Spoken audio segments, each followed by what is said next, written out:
Guys, this X Factor 27 coming back to you guys again today. Today I wanted to talk about Monday Night Raw. I got SmackDown versus Raw 2010 on the PS2 playing on the background. But first main thing I wanted to talk about, of course, the elephant in the room is Jay Uso and Gunther. You guys probably already knew this was a foregone conclusion. I think everybody could see that, even Stephen Wonder could see that Jay Uso was going to challenge Gunther for the World Heavyweight Championship. Jay came out there and he did his thing with the yeeting and all that stuff, but then Gunther attacked him and power bombed him and no yeeted all of it out of him for real. And when Jay said, "I want to fight you at WrestleMania," I said, "Yeah, it's a foregone conclusion that Jay is gonna probably win that World Heavyweight Championship. I'm a 99% sure that he's gonna win at WrestleMania and stuff." And I feel like that's the perfect story for him to finally beat Gunther because he has never really beaten Gunther at all for real, for real. Between the matches he don't have between Gunther with the Intercontinental Championship and the World Heavyweight Championship on Monday night on main event, excuse me. So I'm really glad Jey Uso chose Gunther, and that's just gonna add more fuel to the fire for their rivalry and stuff. Cause Gunther was like, "Don't choose me, go choose Cody," before he turns into Homelander, pretty much. So that was, excuse me, guys. That's what I was really happy to see. And then Gunther came back to get some more licks in, and then Jay started beating him up, and he did the top rope dive and came out to Gunther, and Gunther ran away. So Jay got that dog in him, man, and I'm really first time really seeing Jay as a main event star. I know he's been named main event Jay Uso for a while, but I really like the fact that he's really putting in a lot of effort, and I can finally see him by himself and not with Jimmy or Roman or nobody like that. It's just him who's pretty much. Next thing I wanted to talk about was actually AJ Styles and Braun Breaker's confrontation. Really good to see that for real, man. I was happy to see that. I feel like at WrestleMania, AJ is gonna be the one to probably take that title off of Braun Breaker because I feel like Braun has done enough with that championship now. So AJ would be the perfect person. If another person would be Penta, but we're gonna see how that works out first of all, because I got another theory about that as well. But it was good to see that confrontation. That match is gonna slap for real, and you can just see the intensity and the crowd was behind it. And I'm really looking forward to that if they do decide to do that at WrestleMania, man, because both of these guys are so talented in the ring. And with Braun Breaker going as fast as he can, doing the ropes and stuff during that match, I know he's gonna spill the ever loving TNA out of AJ Styles, man. So I'm really looking forward to that as well. Still gathering more and more storyline stuff for WrestleMania and probably Elimination Chamber as well. Next thing I wanted to talk about was let's see, Bailey beating Lyra Valkyria. I knew that was probably gonna happen as well. The only thing I don't get is Lyra just won the Women's Intercontinental Championship. Why would they put her against Bailey and lose? First, she lost. She got eliminated by Ivy Nile. Shout out to Ivy Nile for real. For at the Royal Rumble and stuff. And then now she's lost to Bailey. I mean, Bailey's Bailey. She's Bailey, pretty much. I didn't mean for that to rhyme, but Lyra has lost two times pretty much in like kind of like not good fashion.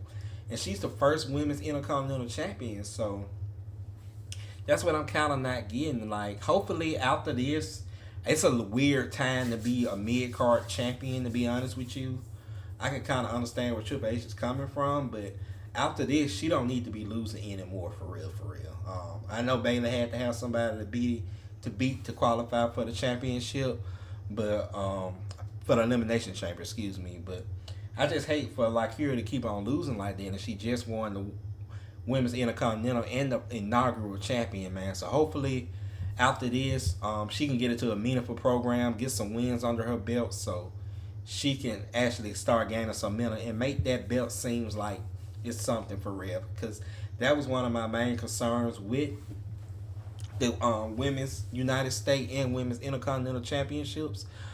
It seems like will it have value? I know they're there, but will it have value to the people? Will it elevate people? So elevate them to like a from mid card to main event scene, like stuff like that, like the men's one do, like Gunther did with the Intercontinental, and now he's the World Heavyweight Champion. So after that, Dom came out and interrupted AJ and stuff like that, and stuff, and then we had let's see, Rock, sorry guys, Dakota Kai and Io Sky versus Liv Morgan and Raquel Rodriguez. Io and Dakota won. If I'm mistaken, right. Liv took a nasty cut to the face. Shout out to her for that, for real, for real. And then I want to talk about the backstage segment. Of course, the biggest hater in wrestling right now, in my honest opinion, Finn Balor, saying Liv should have just followed his plan for real. I don't care how many abs you got, Finn. Your advice is not good, my boy. I like you, my man, but you still hating a lot. I'm still mad about you and Damian Priest. So it was funny to see that. And then Dom thought up a very interesting fact that I really thought about for real. It's very interesting. Adding a new member to Judgment Day, since do you know the Muffin Man from Shrek is out for injury. Get well soon, JD. All seriousness though, bro. Hope you get better and take your time getting back so you can be 100%. But let's be honest, Dom was like, we need a new member, and Liv agreed with him. Somebody just became a free agent, and his name is Malachi Black. So that would fit in perfect. So if they wanted to kick out the biggest hater in the world right in wrestling right now, Finn Balor, that would be the perfect person to take over for the Judgment Day, for real, for real. Get him some momentum, get him some heat, and you can turn Finn back babyface if you guys want to or not. But let's be honest, that would be very interesting to see how that will work out with Malachi Black being the new leader of the Judgment Day. So hopefully they continue this storyline and they actually do get Malachi Black, which I feel like it's a foregone conclusion that he's probably going to come back because he's married to Selena Vega and he probably wants to be with his wife. I can't blame the dude, for real, for real. So after that, the War Raiders beat American Made. I feel like the War Raiders not going to lose that championship anytime soon. If they do lose it, it's going to be to the person that I'm probably going to talk about coming up next in a second. But War Raiders look good as always. Great athleticism, big meaty man going against each other for real. So I was very happy to see that they retained, and American Made still look good as well. Next, Rey Mysterio versus Logan Paul. Logan Paul came out a little bit earlier and interrupted CM Punk, and they had a very good promo as well. CM Punk being CM Punk and Logan Paul being Logan Paul. But Logan Paul beat Rey Mysterio thanks to the New Day, of course. And then what shocked me the worst was the New Day after the match came out there and jumped Rey Mysterio, and they beat him up very, very badly, man. It was very weird to see, but I actually like it a lot, man, for real. So, they beat the ever-loving 619 out of Rey Mysterio, man. And then Dragon Lee came out there. I can call him Ray Phoenix, thinking of Penta. He got beat up and packed up. Then, if you guys notice, Kofi was wearing a margin symbol for a long time. Xavier actually has the margin symbol tattooed on him as well. So they beat the loving 619 out of Rey Mysterio, and I'm thinking they threw and stuff like that. But then Xavier Woods hit Ray's knee with a steel chair on the pole and just hurt Ray even more. It's like every storyline, Ray always get packed up, man. So I tell you, and then it's just making the New Day heel turn more and more justified. So we got two black baby faces, used to be baby faces turn heel. The Street Profits and lately in the New Day for the last month or so. So everybody crashing out on Black History Month, man. So very good episode of Raw. I know I probably missed a couple things, but I just wanted to make it short and simple. What did you guys think of Monday Night Raw? I really enjoyed it. It's a good story building match.